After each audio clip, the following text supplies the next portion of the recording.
Hello students, आप सब कैसे हैं? होप सो आप सब अच्छे होंगे। मैं भी अच्छी हूँ। तो चलिए स्टार्ट करते हैं आज का टॉपिक। आज का टॉपिक है कोरोनरी आर्टरी डिजीज़ के बारे में, जिसे कोरोनरी हार्ट डिजीज़ भी बोलते हैं। तो चलिए स्टार्ट करते हैं। अगर मेरा वीडियो आपको अच्छा लगे तो please like, share and subscribe. तो चलिए स्टार्ट करते हैं। कोरोनरी आर्टरी डिजीज़ एक मोस्ट कॉमन हार्ट डिजीज़ है जिसकी वजह से डेथ होते हैं।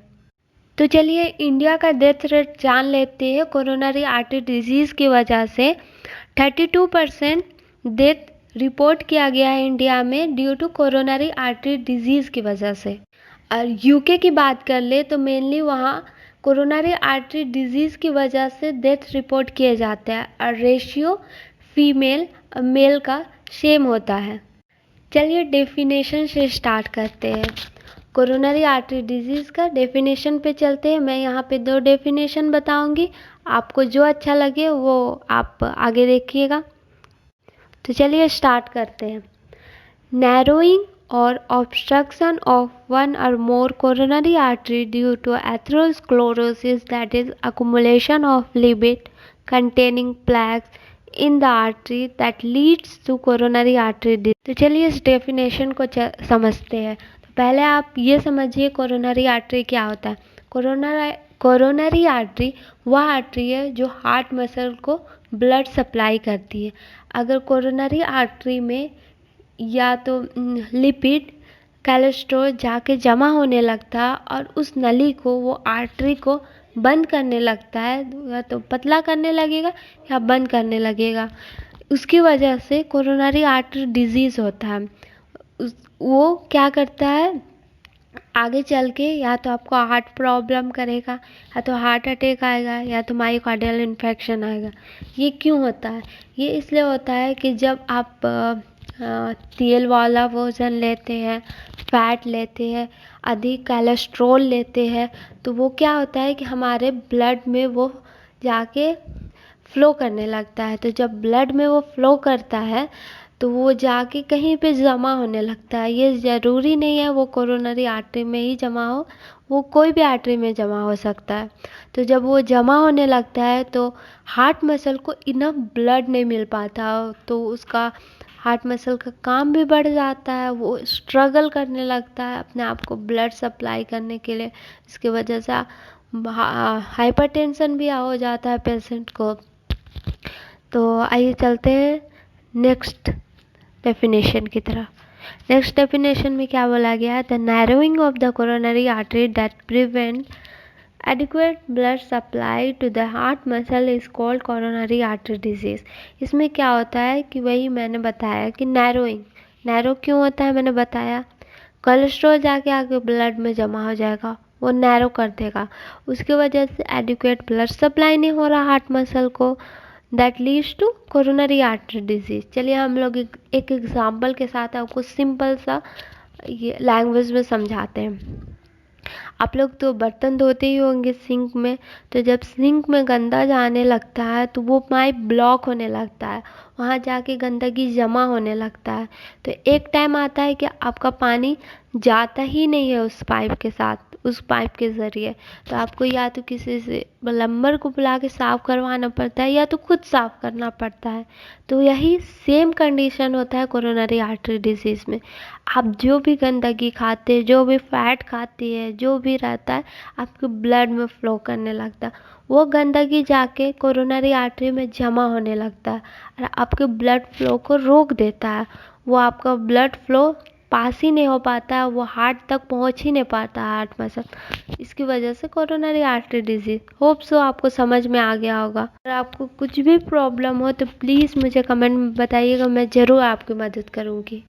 चलिए कॉजेज़ की तरफ बढ़ते हैं। कारण क्या है? एथेरोस्क्लेरोसिस। जैसा कि मैंने बताया गंदगी, ये अब गंदगी क्या है? ये है एथेरोस्क्लेरोसिस। एथेरोस्क्लेरोसिस होता है लिपिड फैट कोलेस्ट्रॉल जो जाके वहाँ पे जमा हो जाता है। ये मेन कॉज है, मेन कारण है कोरोनरी आर्टरी डिजीज़ का। देन हम लोग बढ़ते हैं रिस्क फैक्टर की तरफ। रिस्क फैक्टर को मैंने 2 भाग में बांटा है, मॉडिफाइड एक नॉन मॉडिफाई उसको आप मॉडिफाई नहीं कर सकते, मॉडिफाई जिसे आप मॉडिफाई कर सकते हैं और हार्ट डिजीज़ से बच सकते हैं। तो नॉन मॉडिफाई में आ जाता है, फर्स्ट पॉइंट है एज मेल में एज 45 के जिससे अबव हो जाता है तो उन्हें प्रॉब्लम होती है, उन्हें हो सकता है कि कोरोनरी आर्टरी डिजीज़ से सामना करना पड़े। तो जिनका एज 45 से ऊपर हो तो वो रिस्क फैक्टर होता है, और वीमेन में 55 से ऊपर उन्हें ज़्यादा रिस्क होता है कोरोनरी आर्टरी डिजीज़ होने का। एंड देन सेकेंड पॉइंट है सेक्स में मेल एंड फीमेल में both ratio was same, but अगर किसी फीमेल को डायबिटीज़ मेलाइटस है तो ऐसा हो सकता है कि उनको ज़्यादा रिस्क है कोरोनरी आर्टरी डिजीज़ का, क्योंकि एस्ट्रोजन हार्मोन की वजह से। तो आइए थर्ड पॉइंट देखते हैं।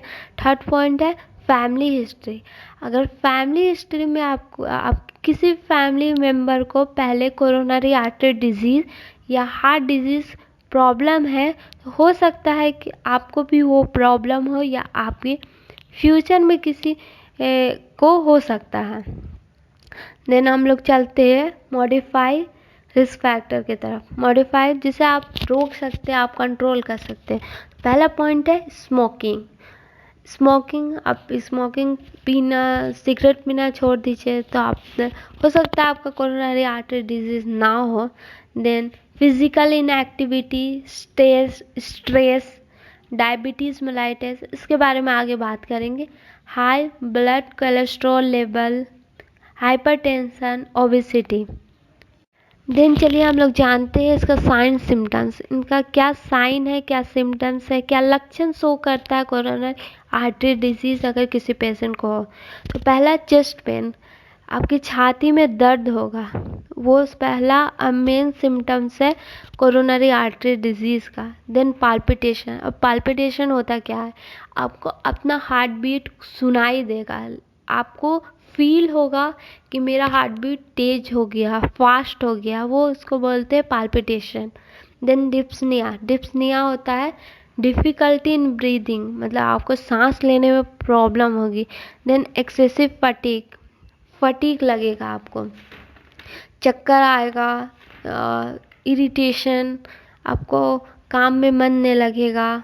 ये सब साइन सिम्टम्स है कोरोनरी आर्टरी डिजीज़ का।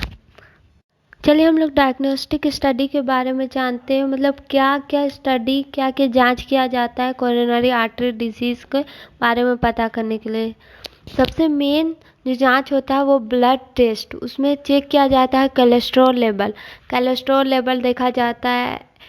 LDL जो जिसे बैड कोलेस्ट्रॉल लेवल बोला जाता है, HDL गुड कोलेस्ट्रॉल लेवल, ये सब चेक किया जाता है। अगर आपका कोलेस्ट्रॉल लेवल 200 mg/dl से कम है तो ठीक है, नॉर्मल है। अगर आपका ब्लड कोलेस्ट्रॉल लेवल 200 से ऊपर है तो वो बॉर्डर लाइन हाई है, उससे प्रॉब्लम हो सकता है। दूसरा डायग्नोस्टिक टेस्ट है ECG, इलेक्ट्रोकार्डियोग्राफी। इसमें क्या होता है कि अगर ब्लड फ्लो रिड्यूस होता है तो ST सेगमेंट वो डिप्रेस होता है, अगर ब्लड फ्लो वापस आता है तो ST सेगमेंट नॉर्मल हो जाता है। ये दूसरा डायग्नोस्टिक स्टडी है ECG। पॉइंट है कार्डियक कैथेटराइजेशन। इसमें क्या होता है कि कैथेटर या तो आर्म के थ्रू से या लेग या तो गले के थ्रू से एक कैथेटर भेजा जाता है विजुअलाइजेशन के लिए, मतलब देखने के लिए कि कहीं एथेरोस्क्लेरोसिस तो नहीं है आर्टरीज में। ये एक डायग्नोस्टिक पर्पस के लिए भी किया जाता है, ट्रीटमेंट पर्पस के लिए भी किया जाता है। ये स्टार्ट करते हैं ट्रीटमेंट और मैनेजमेंट में फर्स्ट पॉइंट है लाइफ स्टाइल मॉडिफिकेशन में स्मोकिंग नहीं करना है, सिगरेट नहीं पीना है, एक्सरसाइज हमें करना है, हम लोग को वेट कंट्रोल में रखना है, और BMI बॉडी मास इंडेक्स 19 से 25 के बीच ही रखना है, डाइट कंट्रोल रखना है, फैट नहीं लेना है, शुगर नहीं लेना है, हाई फाइबर डाइट लेना है। देन फार्माकोलॉजिकल मैनेजमेंट में हम लोग पहला ड्रग है एंटीप्लेटलेट्स, जो है एस्प्रिन एस्प्रिन देते हैं, क्योंकि अगर प्लेटलेट्स एक्युमुलेशन से वो बना है तो वो एस्प्रिन से ठीक हो जाता है। देन नेक्स्ट ड्रग है anti anginal agent. Anti anginal agent में सबसे पहला ड्रग है कैल्शियम चैनल ब्लॉकर नेफिडिफिन। ये क्या करता है, वो डायलेट करता है कोरोनरी आर्टरी को और रिड्यूस करता है वैसोस्पाज्म, सो दैट वहाँ ब्लड सप्लाई अच्छे से हो सके, स्मूथली हो सके। और मेनली जो मेन दवा है जब एंजाइना पेन आता है, मेनली दवा है जो डॉक्टर्स देते हैं पेशेंट को, वो है नाइट्रेट के। इमीडिएटली क्या करता है, वो डायलेट कर देता है कोरोनरी आर्टरी को और पेशेंट को बहुत रिलीफ होता है। तो ये मेन दवा है नाइट्रेट। देन नेक्स्ट दवा है बीटा एड्रेनर्जिक ब्लॉकर, वो है एटिनोनोल। ये भी क्या करता है, ये डायलेट कर देता है कोरोनरी आर्टरी को और पेशेंट को बहुत रिलैक्स होता है, चेस्ट पेन में कमी आती है। देन नेक्स्ट जो दवा है, जो मेडिसिन है, वो है ACE इनहिबिटर कैप्टोप्रिल। ये डॉक्टर सजेस्ट करते हैं ये फार्माकोलॉजिकल मैनेजमेंट में। ये सब फार्माकोलॉजिकल मैनेजमेंट था जो मैंने बताया। नेक्स्ट हम लोग चलते हैं सर्जिकल मैनेजमेंट में। सर्जिकल मैनेजमेंट में पहला सर्जिकल मैनेजमेंट है परक्यूटेनियस ट्रांसल्यूमिनल कोरोनरी एंजियोप्लास्टी। जैसे कि मैंने बताया था कार्डियक कैथेटराइजेशन, ये सेम है PTCA। इसमें भी क्या होता है कि एक कैथेटर जो रहता है वो आर्म के थ्रू या फिर पैर के थ्रू या गले के थ्रू एक कैथेटर डाला जाता है, कोरोना आर्टरी तक पहुंचाया जाता है। उसके सामने एक बैलून रहता है जो उसे इन्फ्लेट करते हैं, वो कोरोना आर्टरी को फैलाती है ताकि वहाँ जो ब्लड फ्लो है वो ठीक हो सके। नेक्स्ट सर्जिकल मैनेजमेंट है स्टेंट। स्टेन में क्या होता है कि एक वायर जैसा स्टेन होता है, वो वहाँ पे लगाया जाता है ताकि वहाँ का ब्लड फ्लो ठीक हो पाए। और स्टेन लगाया जाता है ताकि वहाँ आर्टरी क्लोज ना हो, ब्लॉक ना हो या पतला ना हो। नेक्स्ट जो हमारा सर्जिकल मैनेजमेंट है वो है CABG, वो है कोरोनरी आर्टरी बाईपास ग्राफ्ट। इसमें क्या होता है कि कोरोनरी आर्टरी में जहाँ पे ब्लॉकेज है, जहाँ पे आपका एथेरोस्क्लेरोसिस है, वो आर्टरी को बाईपास करके एक ग्राफ्ट किया जाता है ताकि वहाँ का ब्लड फ्लो बना रहे और हार्ट को ब्लड मिलता रहे, हार्ट मसल को। इस प्रोसीजर को कोरोनरी आर्टरी बाईपास ग्राफ्ट भी कहा जाता है। हम लोग 3 सर्जरी मैनेजमेंट के बारे में बात किए थे। पहला परक्यूटेनियस ट्रांसल्यूमिनेट कोरोनरी एंजियोप्लास्टी, दूसरा स्टेंट, तीसरा coronary artery bypass graft. Next हम लोग चलते हैं नर्सिंग इंटरवेंशन की तरफ। नर्सिंग इंटरवेंशन में पहला तो नर्स को पेशेंट को सारी जानकारी देना चाहिए, डायग्नोस्टिक क्या टेस्ट होने वाला है, क्या सर्जरी होने वाला है, ये मेडिकल पर दवाई से ठीक होगा या नहीं होगा, या पोस्ट ऑपरेटिव क्या क्या प्रोसीजर है, प्री ऑपरेटिव क्या क्या प्रोसीजर, सारी जानकारी पेशेंट को देनी चाहिए। पेशेंट नेक्स्ट पॉइंट है, पेशेंट को हम लोग को रिस्क फैक्टर को देखना चाहिए कि क्या रिस्क फैक्टर है, उसका लाइफ स्टाइल क्या है, ताकि हम लोग उसके लाइफ स्टाइल को चेंज कर सके।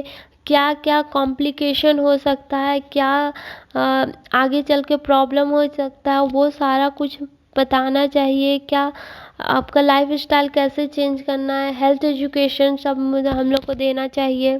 पेशेंट को इंस्ट्रक्ट करना चाहिए कि वो लो कैलोरीज, लो सोडियम, लो कोलेस्ट्रॉल, लो फैट, ज़्यादा चर्बी वाला खाना ना खाए, सोडियम नमक ना ले, ज़्यादा कोलेस्ट्रॉल ना ले, हाई फाइबर जिसमें फाइबर की मात्रा ज़्यादा हो वैसा डाइट ले। और हम लोग पेशेंट को एडवाइस करना चाहिए कि वो नाइट्रोग्लिसराइन के टैबलेट हमेशा अपने पास रखे ताकि अगर इमीडिएट यूज़ करना पड़े तो वो उसके पास हमेशा रहे।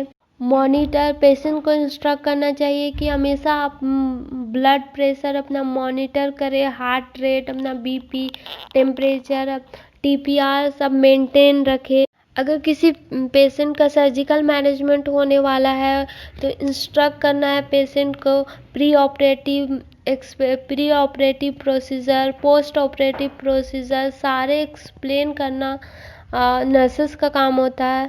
पेशेंट का स्ट्रेस लेवल को रिड्यूस करना चाहिए, उनका फॉलो अप, ड्रग रेजिमेन सारा आपको इंस्ट्रक्ट करना होता है। उसका टीपीआर चार्ट, उसका हेल्थ मेंटेनेंस सारा को मेंटेन करना पड़ता है। नेक्स्ट हम लोग चलते हैं कॉम्प्लिकेशन की तरफ। Complication mainly coronary artery disease का होता है। हार्ट अटैक का बहुत चांसेस होता है। Then heart failure, abnormal heart rhythm जिसे अर्थमिया भी कहा जाता है। ये सब टॉपिक के बारे में हम लोग आगे बात करेंगे। अगर मेरा वीडियो आपको अच्छा लगे तो please like, share and subscribe कर दीजिएगा। और आपको जो भी प्रश्न है, जो भी क्वेश्चन है, प्लीज़ मुझसे शेयर कीजिएगा कमेंट के थ्रू। धन्यवाद।